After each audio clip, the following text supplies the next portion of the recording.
So talagang may aabangan pa ata talaga kay Digong, okay? Kay Duterte, na may possibility pa ata siya talagang tumakbo sa position. Okay, at yun is ang nagbigay ng idea itong kanilang kaibigang attorney na si Attorney Panelo.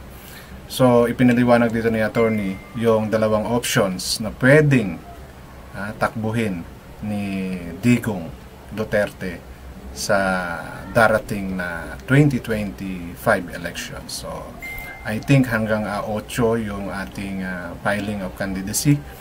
So baka mag last minute yan na magpa-file siya. Okay, but bago po ako magpatuloy, welcome po sa aking channel, and kung bago pa lang po kayo sa aking channel, please don't forget to like, share, and subscribe na rin po, and pakihit ng notification bell para maging aware kayo sa aking mga upcoming content. And kung meron kayong comment, suggestion, recommendation, please leave it on our comment section. This channel is new, but it doesn't mean na bago pa lang po ako dito sa mundo ng SOCMED. Meron pa akong isang channel, but the content is totally different from this one. And this channel will be focusing on political issues, daily lives, virals, and other issue pertaining sa Pilipinas.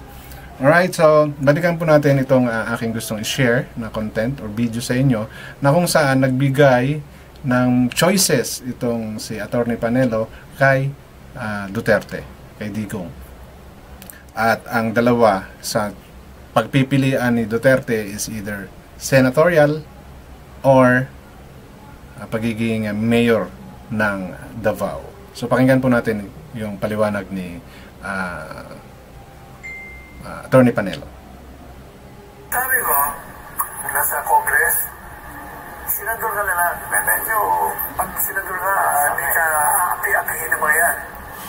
Pangalawa, mas mahalaga sa akin, pag tumakbo ka kasi senador. So kapag nasa Congress ba, api-apihin lang, attorney? Natanong ko lang kasi sabi mo, pagka senator, medyo di ka basta-basta maapi. So yung mga nasa Congress ba, naapi-api lang. Question ko lang po yun. Magiging barometro mo yun, magiging measurement mo kung ikaw ay nasa taas pa ng popularidad. Pag ikaw ay number 1, 2, 3, aba, ibig sabihin, nandun pa rin ang pagtanggap sa'yo ng taong bayan. At ituloy mo ang pagtakbo mo Vice Presidente sa 2028. Pero kung mananalo ka number 8, 9, 10, 11, 12 ka, kalimutan mo ng pagtakbo mo, bumaba yung rating mo. Kaya, yun ang nasa labesa niya ngayon. Mayor ba? O senador? Abangan mo natin. Kailan ba? So, yun. Diba? Dalawang choices ni Digong. Senator or mayor. At pinaliwanag niya na, well, which means may possibility pa kung sakasakali manalo nga siya sa pagka-senator, may possibility na tumakbo pa rin si Duterte sa presidential election. Kasi yung paliwanag niya ni Panelo, di ba? Na parang magiging stepping stone niya, basihan niya kung siya ba ay talagang may charisma pa, may mga naniniwala pa sa kanya. Yeah. So, yun yung dalawa sa pwede niyang pagpamilian. Pero kasi pagka sa Davao as a mayor, sigurado lusot yan. Walang ibang pwedeng humawak ata sa Davao, hindi mga Duterte lang. Okay? Given the record of them there, di ba? And halos lahat din nag-example kanina na isa ang Davao sa monopolize ng isang angkan, di ba? Yung mga top positions, di ba? So yun yung magiging choice ni Digong sa darating na election 2025. It's either senator or mayor. Ang kaya lang kasi dito sa susunod kong video ipi-play sa inyo na hindi na ako mag-interrupt for you to listen, kasi parang ngayon lang to lumabas, and it seems I'm not too sure, bahala kayong para kasing sa tono ng pananalita ni Digong, parang maybe utak niya na lang yung kayang gumana, but physically I don't think he still have the physical strength to serve the Filipino people. Okay? So pakinggan po natin. Although wala naman akong nakitang video, it's more on sa kanyang pagsasalita, but that's why hindi ako magi-interrupt for you to understand kung ano po yung sinasabi ko. Mentally, maybe he can, but physically, doon lang ako medyo duda. So, let's hear this video clip.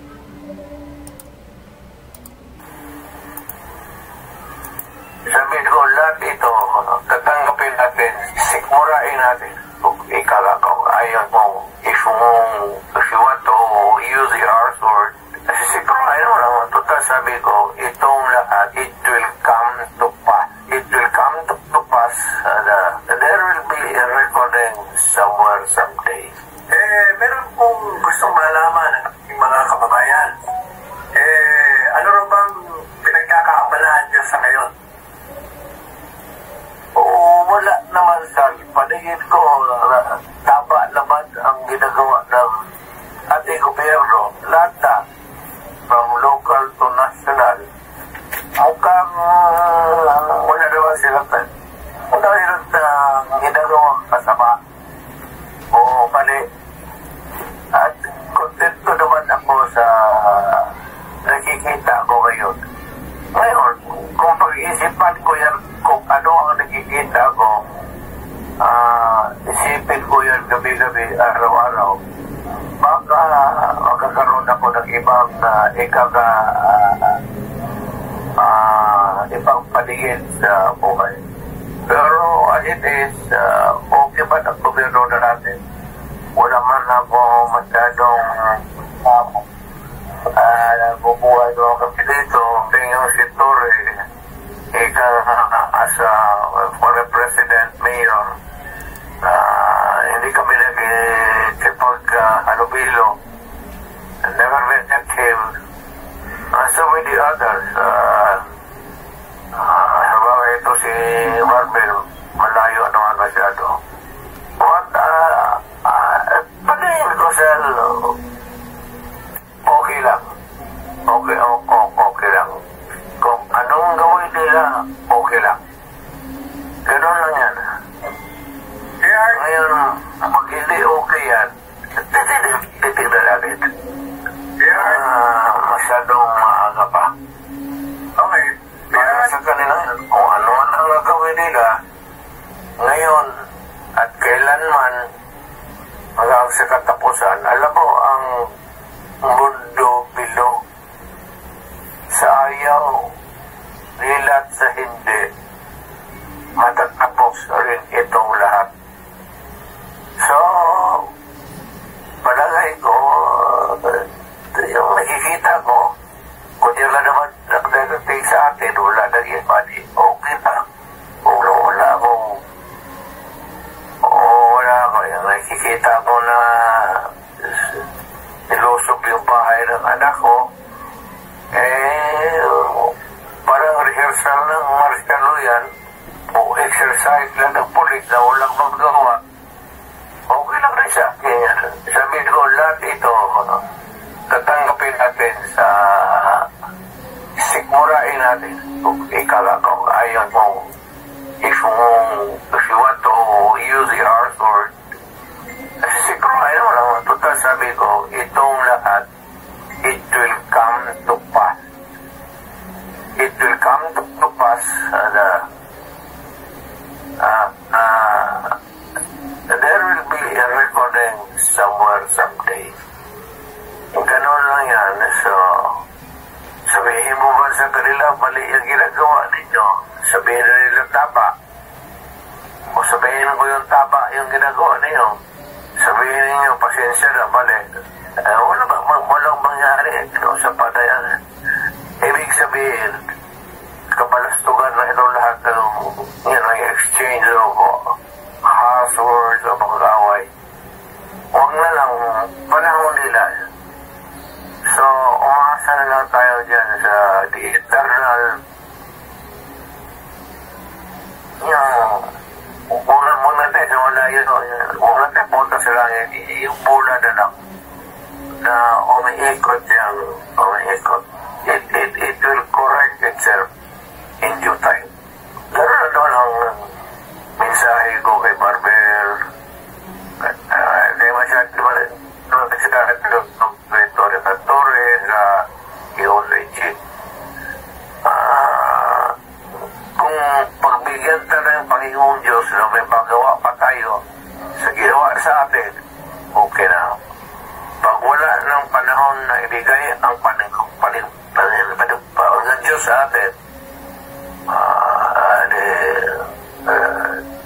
accept it. There's always heaven to enjoy after life. Ganoon lang ako sa pagkangayon, okay lang.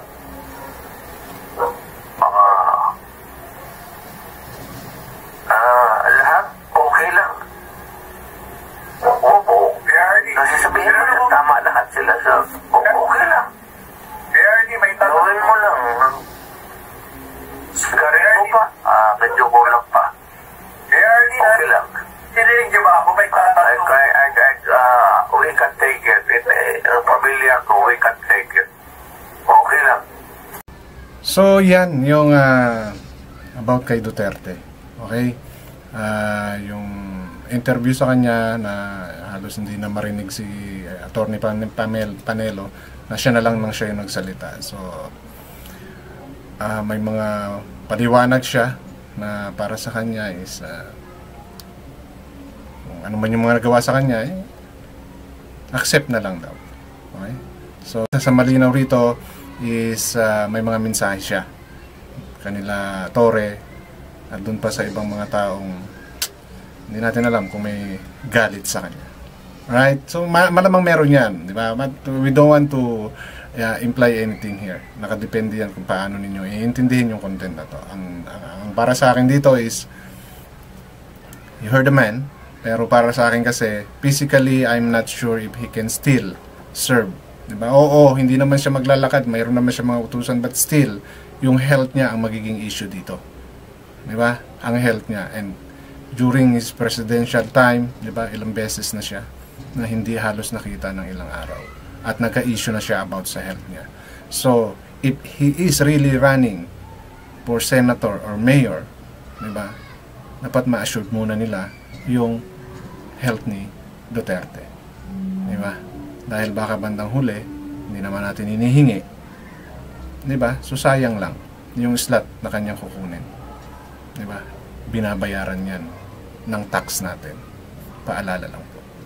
Alright, so hanggang dito na lamang and thank you very much.